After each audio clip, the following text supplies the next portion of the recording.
This is AIDS 2020 Virtual Daily, brought to you in partnership with Plus Life, where we turn positive into a plus. I'm Karl Schmid. Thank you for being with us throughout the week. Today is the first day of the COVID-19 conference, and there will be plenty of breaking news urgently awaited by people all over the planet. Today, we'll hear important scientific findings, such as results from a randomized clinical trial in Iran of a drug combination currently used for hepatitis C as a treatment for moderate or severe COVID-19. Insights from a study examining the characteristics associated with clinical improvement and death in hospitalized patients with severe COVID-19 treated with remdesivir.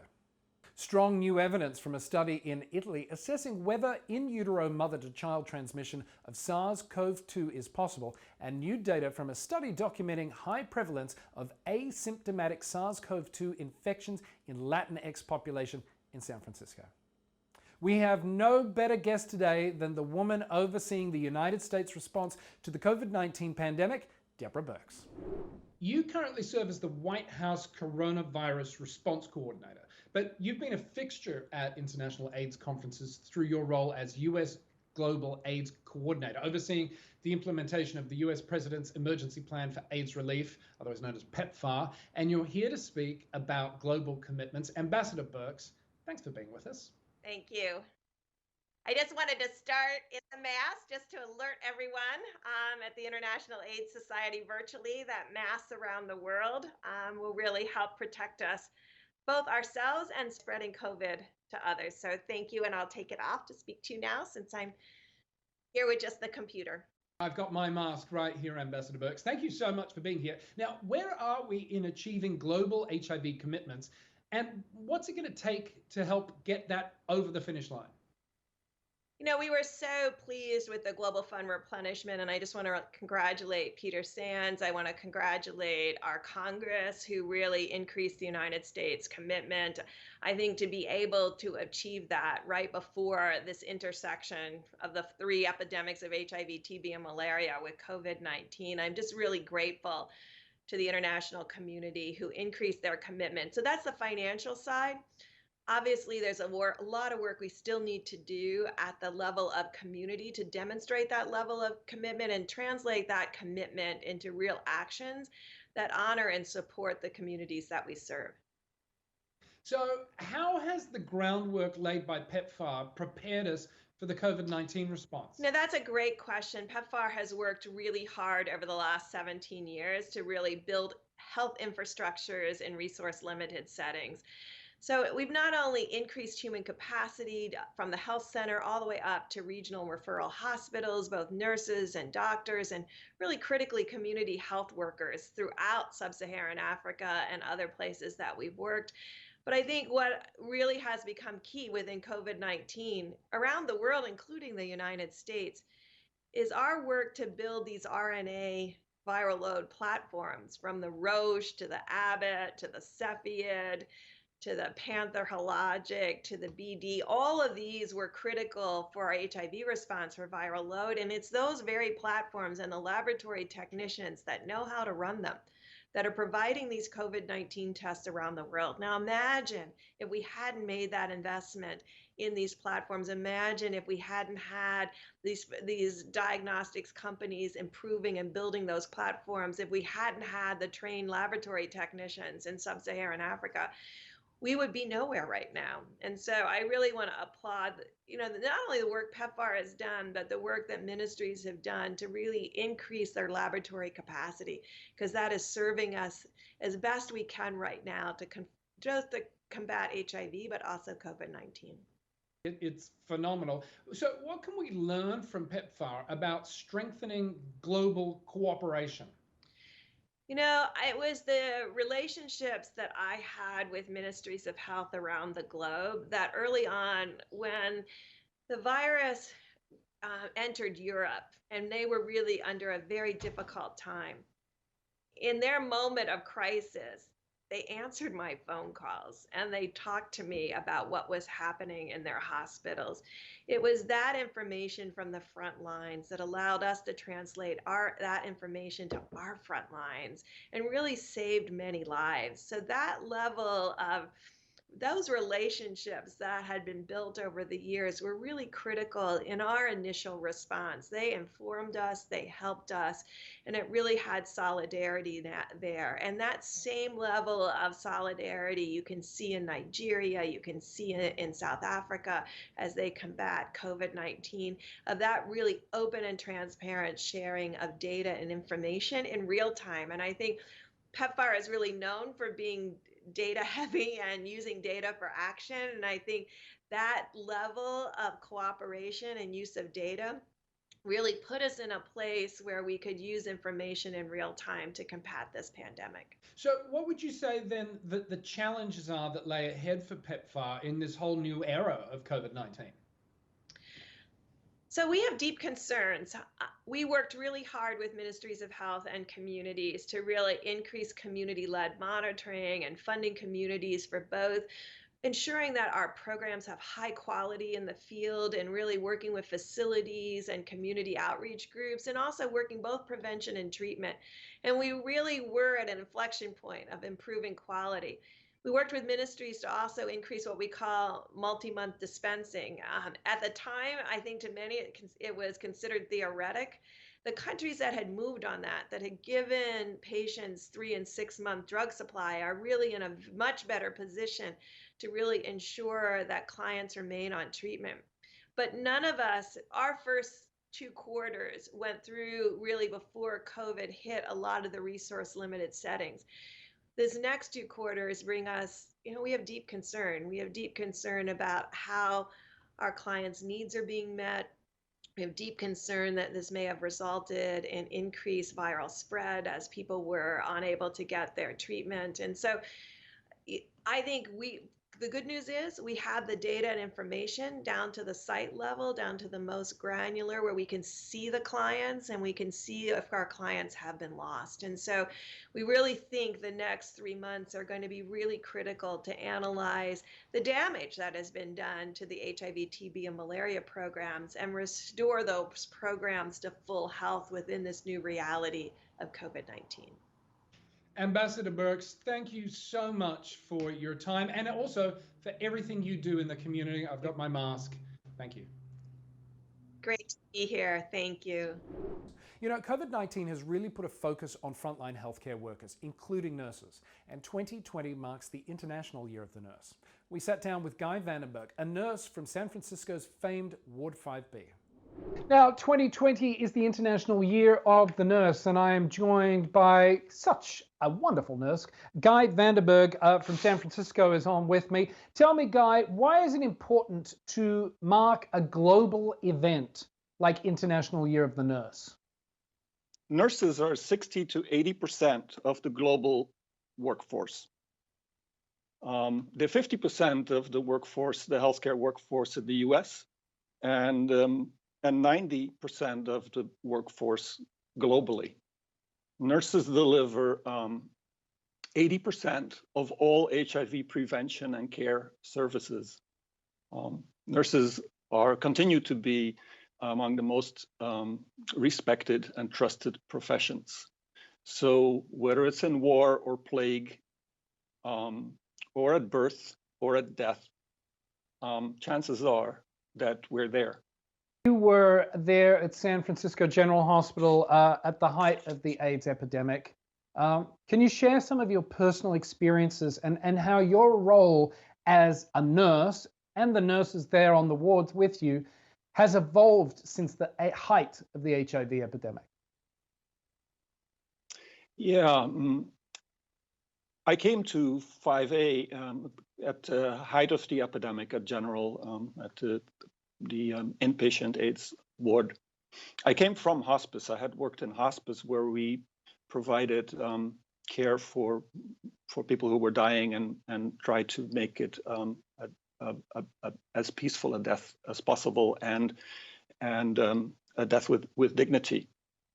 At 5A, things were very different. I could use some of my hospice skills there, but we provided a full spectrum of care. We treated opportunistic infections very aggressively. There were chest tubes. There were patients that normally would have been in an ICU if there had been space in the ICUs. there wasn't. So we learned high tech. I learned high tech medical care there, but we were able to make it a fluid thing as what the patient needed, whether they needed more palliative care or very aggressive treatment. And then, fortunately, I lived long enough to see the advent of highly effective antiretroviral therapy, which was, of course, a game changer. And then it became about access. Then it became about access here in this country. I worked in street outreach. I worked in jails and prisons, and then I worked in Africa. So to do capacity building and make sure that people who were in desperate need of life-saving therapy would be receiving it by helping to coach the local healthcare workforce and train trainers and make myself unnecessary.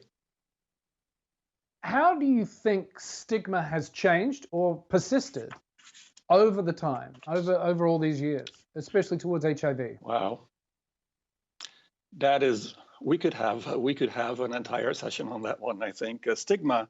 Sadly, you know, right? HIV. It's about sex. It's about injection drug use, the immune transmission. So think of things that are more stigmatizing. Stigma comes from the Greek for marking, and the marking of slaves and criminals, usually by branding. And a lot has changed, and a lot has not changed. As Tom Coates famously says, I always, when I speak publicly, I always quote him: HIV points its finger to everything that's wrong in society. And a lot of the things that have been wrong in society are still wrong today. I remember helping to disclose early on in the epidemic, when we first had testing, and what the reactions would be when I disclosed the positive status to somebody. Last year, I was invited to do actually a Doxy Me, like a virtual visit with a primary care provider to help the primary care provider disclose to a young African-American man. And the young man's reaction was almost identical to what I saw in the 80s. The reaction was, I'm never going to have a family. I'm never going to have a partner. I'm going to be shunned, and I'm going to die.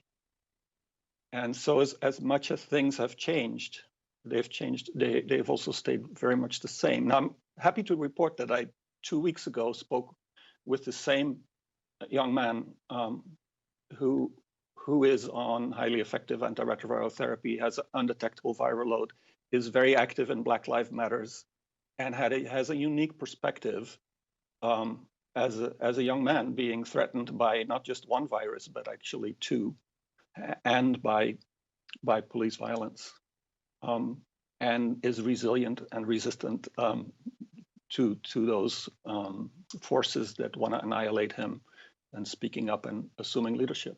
Well, and again, I mean, because of the fantastic work that you and your colleagues and nurses all around the world do, not just in providing care, but as you said, in building that level of trust.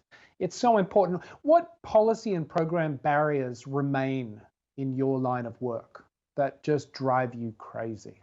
That's a deep question. As you know, we don't. Not only do we not have a national healthcare system in the United States, we really don't have much of a healthcare system at all.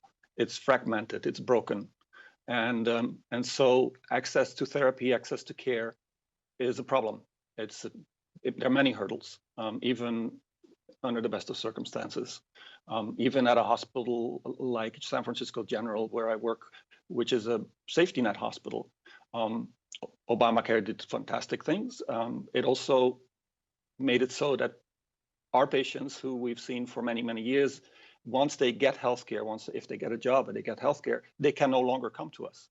They now have to go to another provider because we don't accept insurance. So it's many things that are broken, and I think access to care is one of the things that's broken. Drug pricing is one of the things that is broken. Globally, most people who die with HIV die of TB as an opportunistic infection. And our friends at J&J just came out with a very important drug, bedaquiline, that is too expensive for most countries in sub-Saharan Africa to afford to treat patients with drug-resistant TB. So we have many more fights to fight with our friends and as well as sometimes with our allies in order to advocate for our patients. And that is not only true, of course, for HIV. Yeah, well, listen, it's a big ask, but we ask you to keep fighting the fight on behalf of all of us. Guy Vanderburg, thank you so much for all you do and for what all nurses around the world do in taking care of people, not just, as you said, those of us living with HIV, but just generally taking care of us. 2020, the International Year of the Nurse. Guy Vanderburg, thank you so much. We salute the nurses around the world. Thank you. Thank you for putting yourselves at risk, working long hours, and bringing compassion to those in need.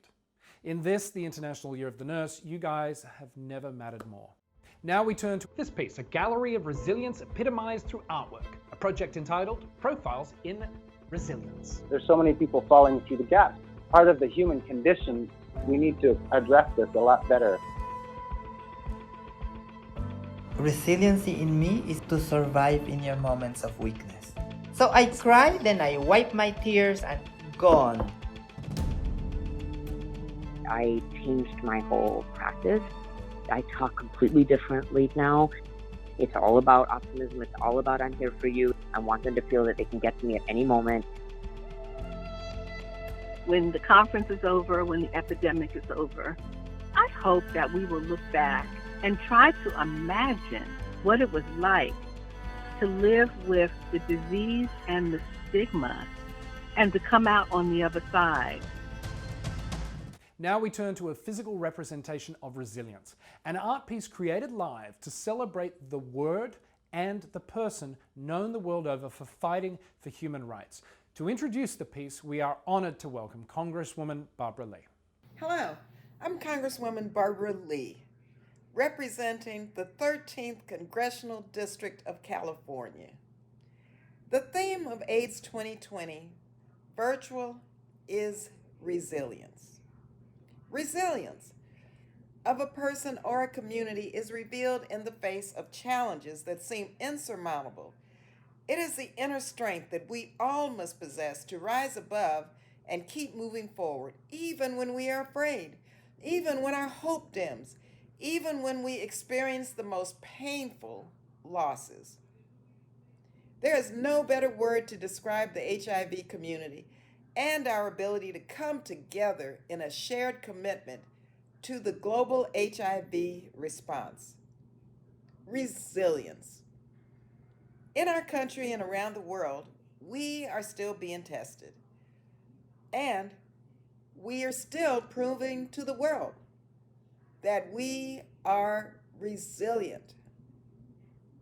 Today, I am proud to introduce the final entry in the Profiles in Resilience series.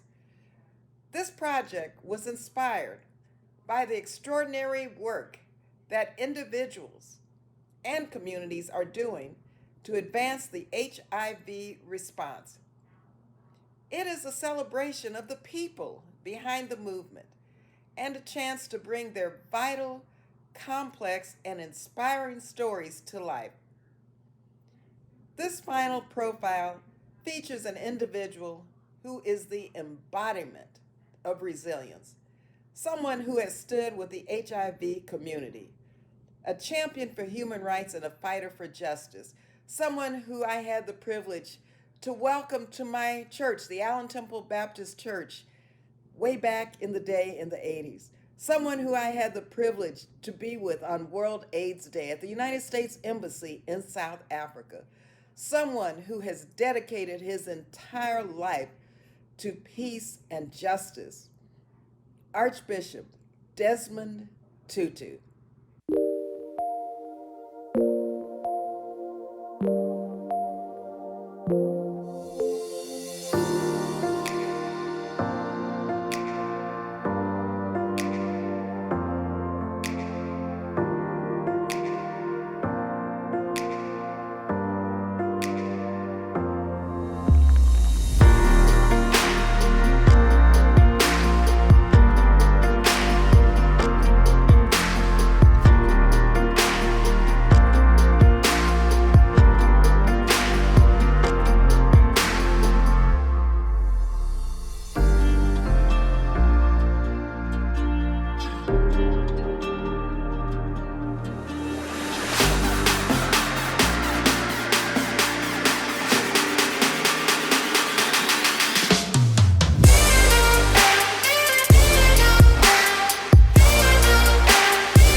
From all of us at AIDS 2020 Virtual Daily and Plus Life, we thank you for spending the week with us. Now, get out there, live your best life, and always remember to turn positive into a plus.